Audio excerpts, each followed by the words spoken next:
In the dawn's like boots on the ground, the leaves crunch beneath as we head down. There's something about the woods, and for the peace that quietly heed the call. Won't you join me on this trail, dear, where the deer stand tall and the air so clear? You're listening to my favorite podcast, the Big Buck Registry. Big Buck Registries. Big Buck Registries. Big Buck Registry. The Big Buck Registry's Deer Hunt Podcast. Welcome, fellow hunters, to another edition of the Big Buck Registry's Deer News. News you might have missed over the last couple months. We've got 12 wild stories from across the country, conservation wins, poaching busts, and some legislative head-scratchers. First, Jim reports from Washington, D.C. Congress closes out the Biden era with a 1-2 punch for conservation. More CWD funding, new access to public lands, and yes, broadband in the backwoods. I take us to Capitol Hill. The Endangered Species Act is under the knife, and a controversial nominee for U.S. Fish and Wildlife is turning heads. Is this reform or rollback? Dusty brings us the latest out of Wisconsin: spotlights, rifles, and rotting carcasses. Wisconsin drops the hammer on poachers in one of the biggest crackdowns in recent memory. Jim has the next story out of Texas. 1,200 charges, 11 counties. A massive illegal deer smuggling ring gets exposed, and it could shake the state's $9 billion hunting economy. And then I head to Maine. Coyotes stay in the crosshairs as lawmakers shoot down a proposed hunting ban. Wildlife managers say predator control is staying wide open. Dusty's back, this time in Ohio. CWD cases climb again in Ohio. 24 infected deer this season. New surveillance zones and hunter testing take center stage. Jim checks in from Oklahoma. Should you only be allowed $1 a year? A new bill says yes. Critics say, show me the data. Others say it's time to manage smarter. I'm covering a story in Florida. Doe season just opened wide in the Panhandle. New rules let private land hunters take antlerless deer all season long. Dusty reports from Pennsylvania. Saturday or Monday? A new bill wants to roll back the deer season opener and bring tradition back to the woods. Jim brings us a story from Michigan. 2 free doe tags. That's the pitch in Michigan to help thin the herd, protect crops, and cut down on those dangerous road encounters. So I've got next from Maryland. A lead ammo ban stalls in the legislature, but the debate is far from over. Is it about wildlife safety or is it just politics? And Dusty wraps things up in Colorado. Colorado tightens the rules on semi-auto firearms, and hunters are caught in the crossfire. Is this about safety or overreach? We've got a lot to cover, so let's dive in. Now here's Jim Keller with the Deer News. In the closing month of the 2024 congressional session, U.S. lawmakers passed 2 significant bipartisan bills aimed at enhancing conservation efforts and improving access to public lands for outdoor enthusiasts. President Joseph R. Biden Jr. signed the America's Conservation Enhancement (ACE) Reauthorization Act into law on December 23, 2024, and the Expanding Public Lands Outdoor Recreation Experiences (EXPLORE) Act on January 4, 2025. The ACE Reauthorization Act extends funding through fiscal year 2030 for several critical conservation programs. Among these is the U.S. Fish and Wildlife Service's Chronic Wasting Disease Task Force, established in 2020, which coordinates research and management strategies to combat the spread of this fatal neurological disease affecting deer, elk, and moose populations. The Act also continues a program that compensates ranchers for livestock losses due to depredation by federally protected species, such as grizzly bears, by providing grants to state agencies to supplement existing compensation initiatives.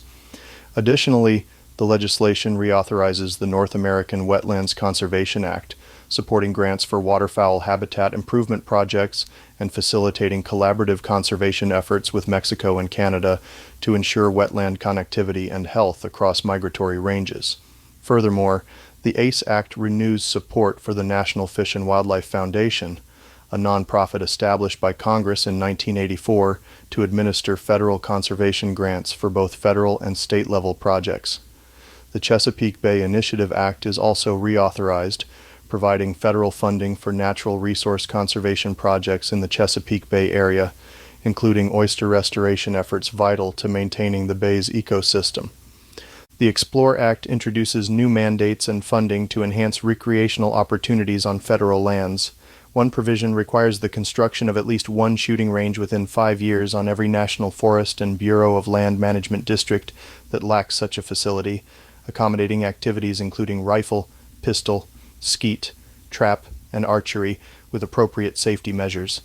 The Act also establishes a grant program for federal invasive species inspections, enabling agencies to conduct or partner with states, tribes, nonprofits, and private entities to perform watercraft inspections aimed at preventing the spread of invasive species. Additionally, the legislation authorizes the donation of hides, horns, and antlers from wildlife management activities in national parks to nonprofit organizations for fundraising purposes, expanding upon previous allowances limited to meat donations. Another notable provision mandates the installation of broadband internet infrastructure at developed recreation sites on federal lands and waters, prioritizing economically distressed counties to boost outdoor recreation and stimulate local economies. Caden MacArthur of Backcountry Hunters and Anglers emphasized the significance of these legislative actions, stating, "We have taken critical steps to ensure that future generations can experience the same opportunities to hunt, fish, and recreate that we enjoy today." Collectively, the ACE Reauthorization Act and the Explore Act represent a substantial commitment to conservation and the enhancement of outdoor recreational opportunities, ensuring that America's natural resources and public lands are preserved and accessible for future generations. In Washington, D.C., recent developments concerning the Endangered Species Act and the nomination of a new U.S. Fish and Wildlife Service director have sparked significant debate among policymakers, environmentalists, and industry leaders. On March 25th, the House Subcommittee on Water, Wildlife, and Fisheries convened to discuss the ESA Amendments Act of 2025, H.R. 1897, introduced by Representative Bruce Westerman. The proposed legislation aims to modernize the ESA by establishing clearer definitions, streamlining the permitting process, and emphasizing species recovery. Chairman Westerman emphasized the need for reform, stating, "The Endangered Species Act has consistently failed to achieve its intended goals and has been warped by decades of radical environmental litigation into a weapon instead of a tool." Supporters of the bill argue that the current ESA framework imposes unnecessary regulatory burdens. Buddy Hughes, chairman of the National Association of Home Builders, commented, "NAHB commends Chairman Westerman for introducing the ESA amendments of 2025, legislation that would modernize, clarify, and reorient the Endangered Species Act, helping to reduce ESA's unnecessarily burdensome regulatory process." Conversely, environmental advocates have expressed strong opposition. Ellen Richmond, senior attorney at Defenders of Wildlife, criticized the bill, stating, "This bill would eviscerate the Endangered Species Act and push imperiled species to extinction." The following day, March 26, the Senate Committee on Environment and Public Works held a confirmation hearing for Brian Nesvik, President Donald Trump's nominee to lead the U.S. Fish and Wildlife Service. Nesvik, who has served as Wyoming's Game and Fish Director, highlighted his extensive field experience and commitment to conservation. In his opening remarks, Nesvik stated, "Improving the service's interactions with the public, simplifying regulations, accelerating permitting with technology, and relying more on education, voluntary compliance, and verification."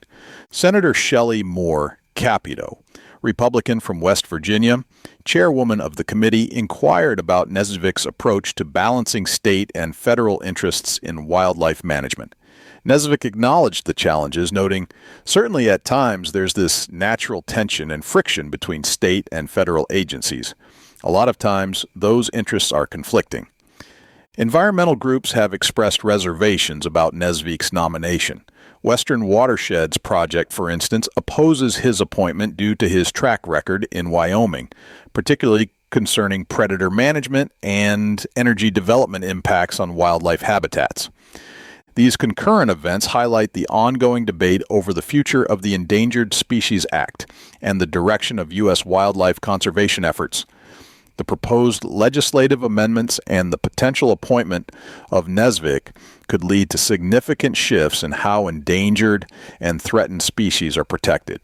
Stakeholders, including policymakers, environmental organizations, and industry representatives, continue to engage in discussions to balance ecological preservation with economic and developmental considerations.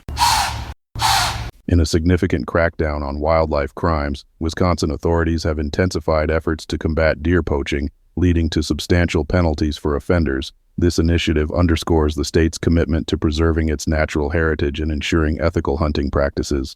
Dominic R. Stanek, a 61-year-old farmer from Viola, Wisconsin, has been sentenced to 4 months in jail and fined $27,416 for illegally killing over 150 deer between 2020 and 2021.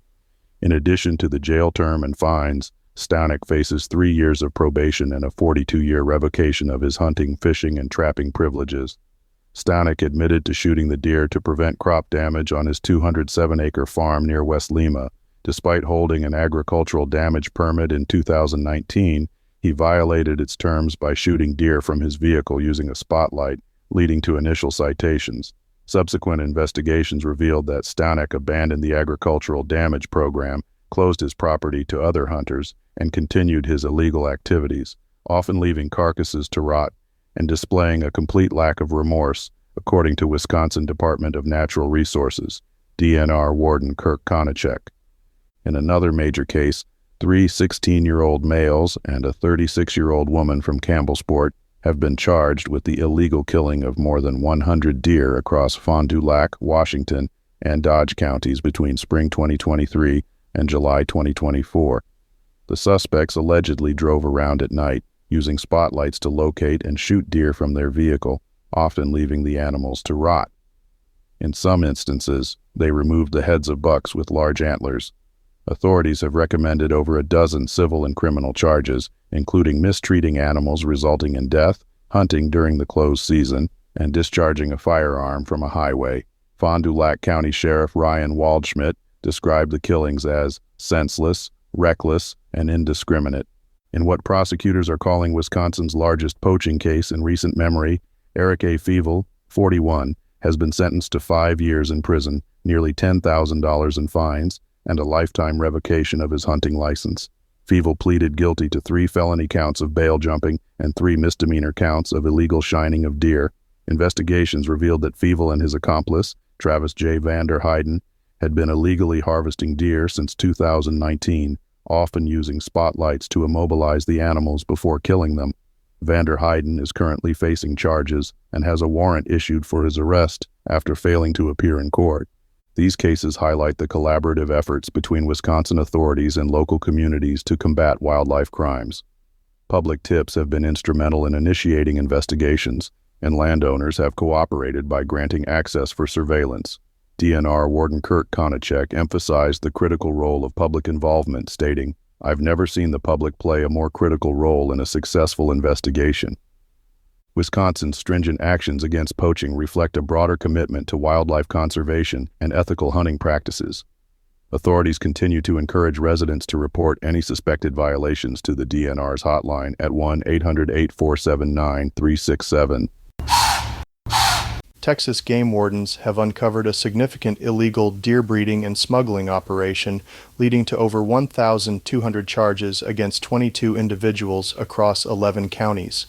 The investigation revealed unauthorized activities at multiple sites, including breeding facilities, release locations, and unregistered operations lacking proper documentation and adherence to disease monitoring protocols. David Yoskowitz, Executive Director of the Texas Parks and Wildlife Department, TPWD, emphasized the gravity of the situation, stating, "These violations don't just break the law, they undermine the very foundation of responsible wildlife management in Texas." Colonel Ronald Vander Rost, TPWD's law enforcement director, highlighted the potential risks, noting, "An operation of this size and scope did not develop overnight, and the widespread violations may have continued unchecked, posing an even greater threat to Texas's deer populations and the integrity of the deer breeding industry." The suspects face a range of charges, including misdemeanors and state jail felonies. These violations involve the illegal transfer and possession of white-tailed deer, failure to conduct mandatory chronic wasting disease (CWD) testing, and falsification of official records. CWD is a fatal neurological illness affecting deer populations, and such breaches pose a significant threat to both captive and wild herds.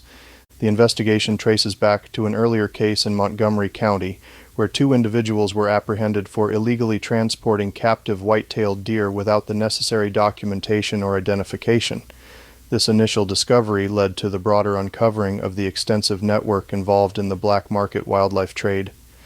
Texas has implemented science-based regulations to manage deer breeding and prevent disease outbreaks, ensuring the sustainability of both native and captive deer populations. Violations of these regulations not only endanger wildlife but also threaten the state's economy, as white-tailed deer hunting contributes approximately $9.6 billion annually. The TPWD remains committed to enforcing wildlife conservation laws and holding violators accountable. Prosecutors across the affected counties are reviewing the cases, and additional charges may be forthcoming. In a recent legislative session, Maine's Joint Standing Committee on Inland Fisheries and Wildlife unanimously voted against LD 716, a bill aimed at restricting coyote hunting in the state.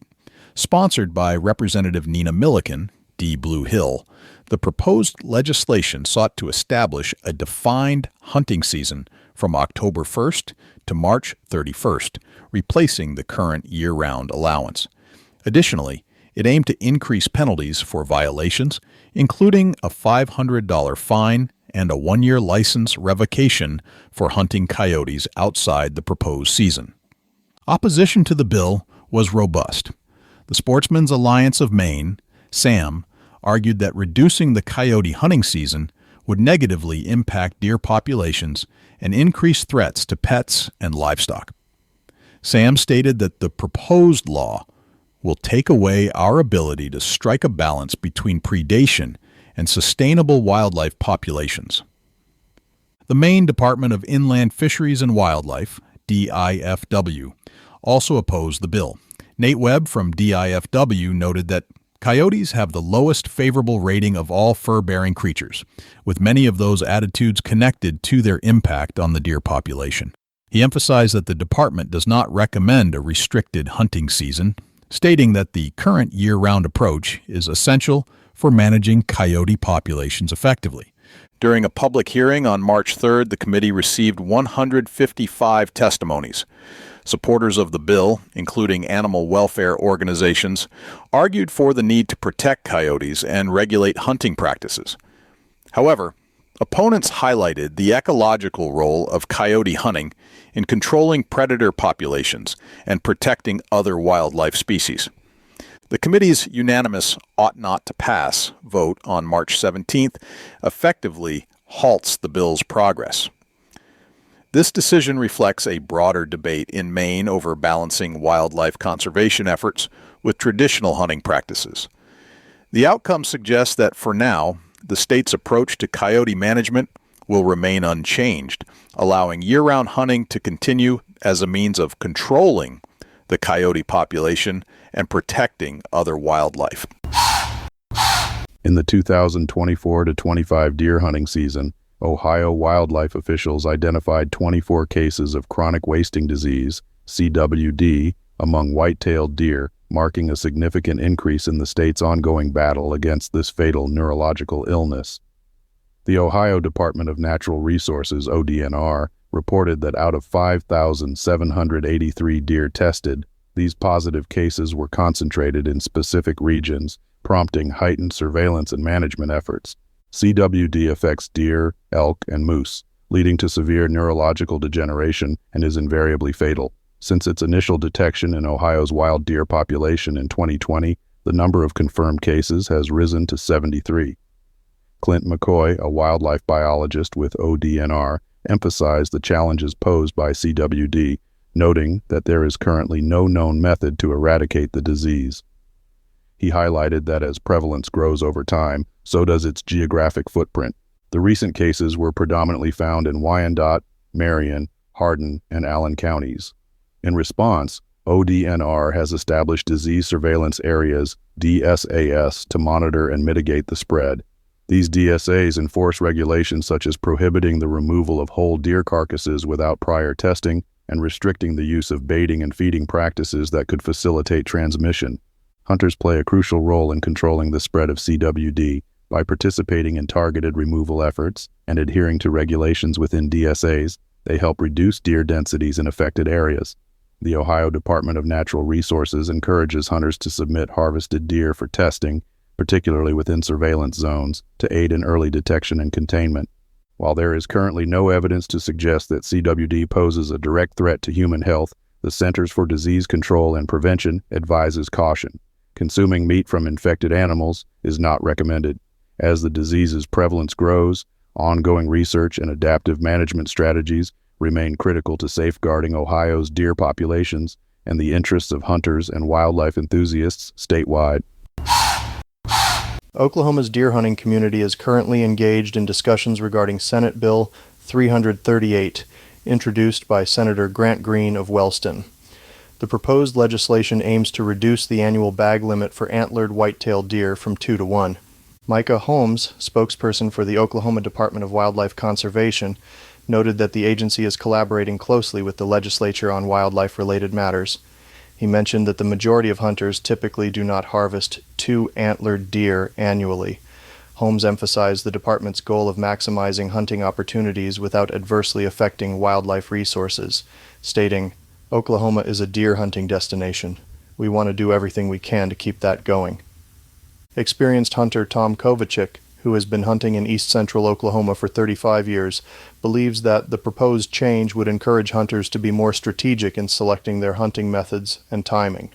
He suggested that implementing an additional fee for a second buck tag could be an alternative approach to improving herd management.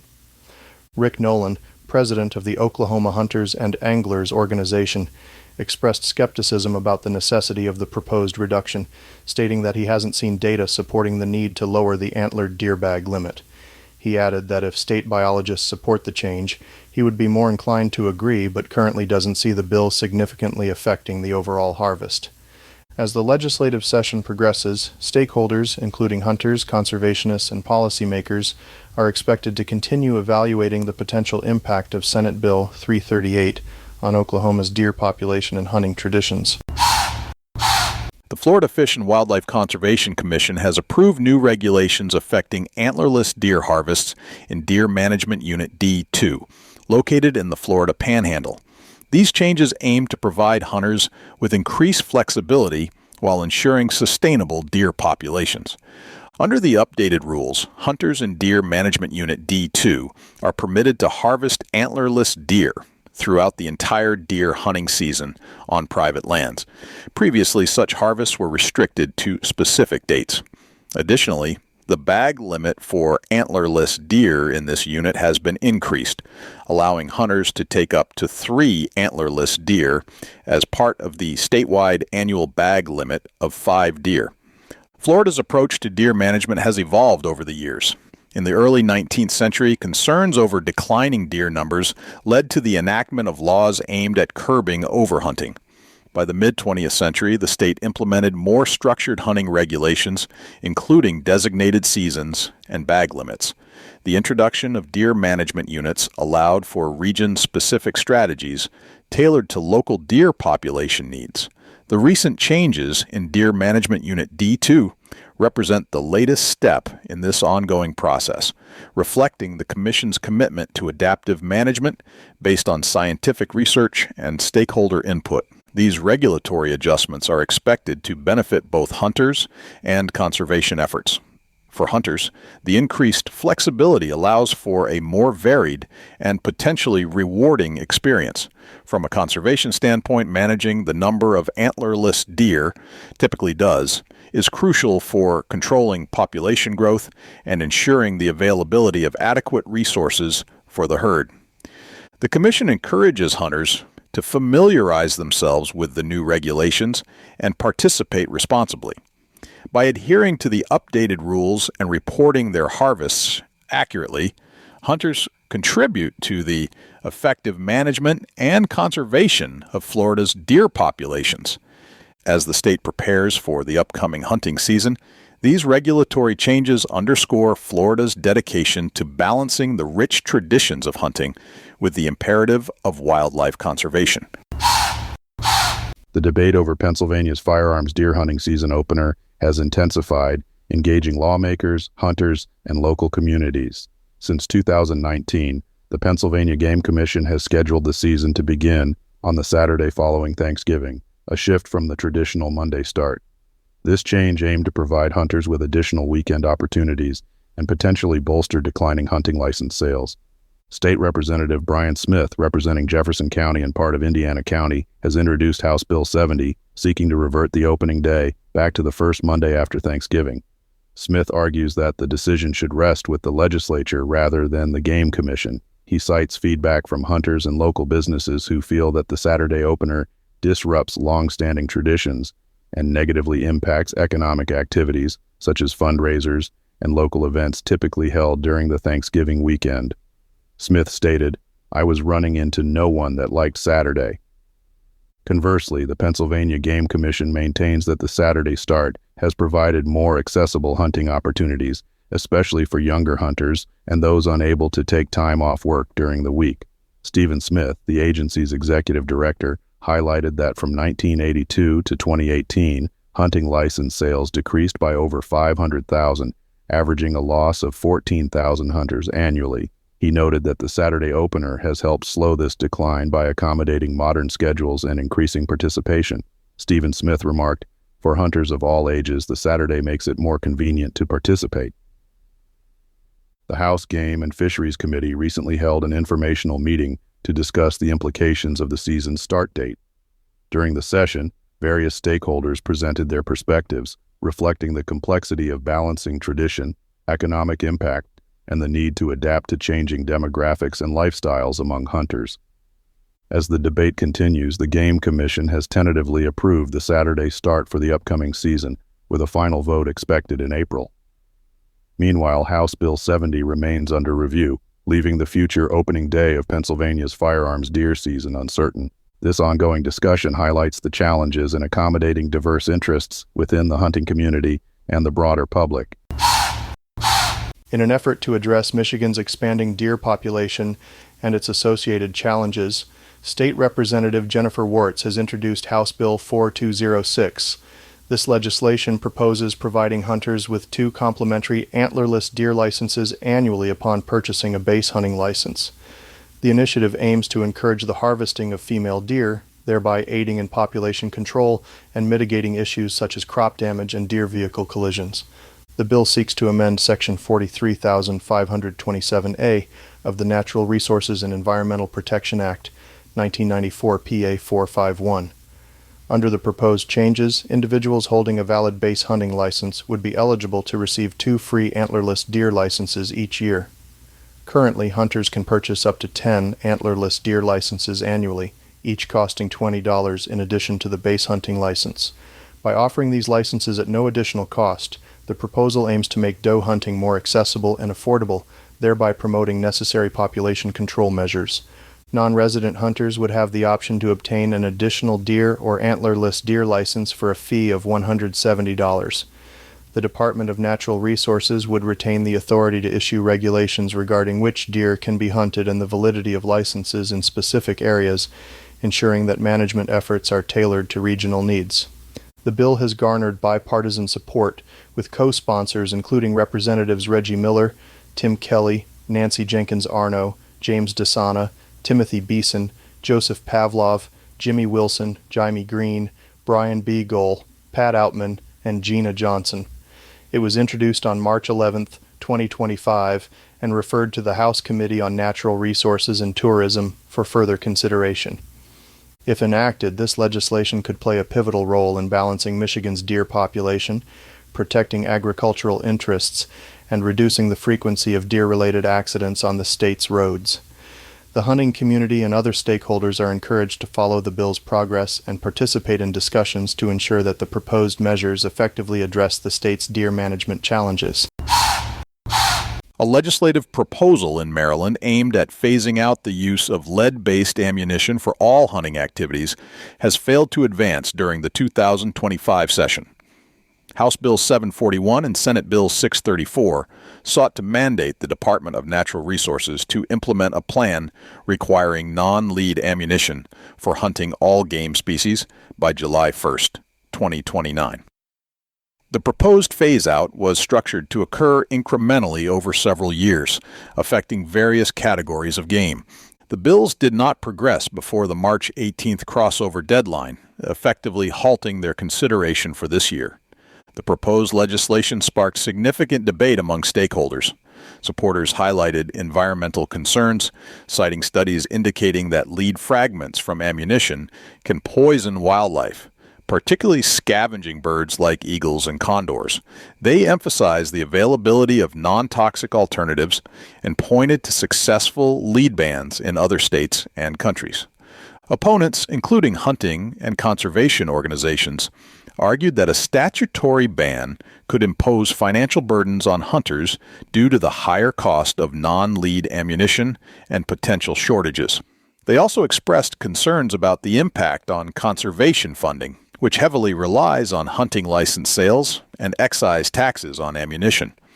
Some advocated for voluntary, incentive-based programs to encourage the transition to non-lead alternatives, emphasizing the need for demonstrable scientific evidence of population-level impacts before implementing a mandatory ban. As of 2024, Maryland had over 113,000 certified paid hunting license holders, contributing more than $15.5 million to wildlife conservation through license sales and federal funding. Critics of the ban cautioned that restricting lead ammunition without ensuring affordable alternatives could reduce hunter participation and, consequently, conservation revenue. While the failure of these bills marks a pause in legislative efforts to ban lead ammunition in Maryland, the conversation is expected to continue. Stakeholders anticipate future discussions focusing on balancing environmental concerns with the interests and traditions of the hunting community. Colorado is on the verge of enacting Senate Bill 25-003, a significant piece of legislation aimed at regulating semi-automatic firearms with detachable magazines. The bill has successfully passed both legislative chambers and now awaits Governor Jared Polis's signature. The bill defines a specified semi-automatic firearm as a semi-automatic rifle or shotgun with a detachable magazine, or a gas-operated semi-automatic handgun with a detachable magazine. It prohibits the manufacture, distribution, transfer, sale, or purchase of these firearms, with certain exemptions for law enforcement agencies, peace officers, the Department of Corrections, armored vehicle businesses, military forces, gunsmiths, educational programs, and specific transfers occurring by operation of law or due to the death of a person. Supporters of the bill argue that it is a necessary step to enhance public safety and reduce gun violence. They point to the state's history of mass shootings, such as those at Columbine High School and the Aurora movie theater, as impetus for stricter gun control measures. Opponents, including various hunting and firearm advocacy groups, contend that the legislation infringes upon Second Amendment rights and could adversely affect Colorado's hunting traditions. They emphasize that many semi-automatic firearms targeted by the bill are commonly used for hunting and recreational shooting. The bill includes exemptions for certain firearms, such as some hunting rifles and .22 caliber guns, acknowledging their prevalent use in hunting activities. However, critics argue that the legislation's broad scope may still encompass firearms traditionally used by hunters, potentially impacting the hunting community. As the bill awaits the governor's signature, its potential impact on Colorado's hunting community and firearm owners remains a topic of considerable debate. Hunters and firearm enthusiasts are encouraged to stay informed about the evolving legal landscape to ensure compliance with new regulations and to understand how these changes may affect their activities. That concludes this month's edition of the Big Buck Registry's Deer News. If you have any ideas for future topics or have questions about any of these topics, please email me at jim@bigbuckregistry.com. I'm Dusty Phillips. I'm Jim Keller. And I'm J. Scott Ammon.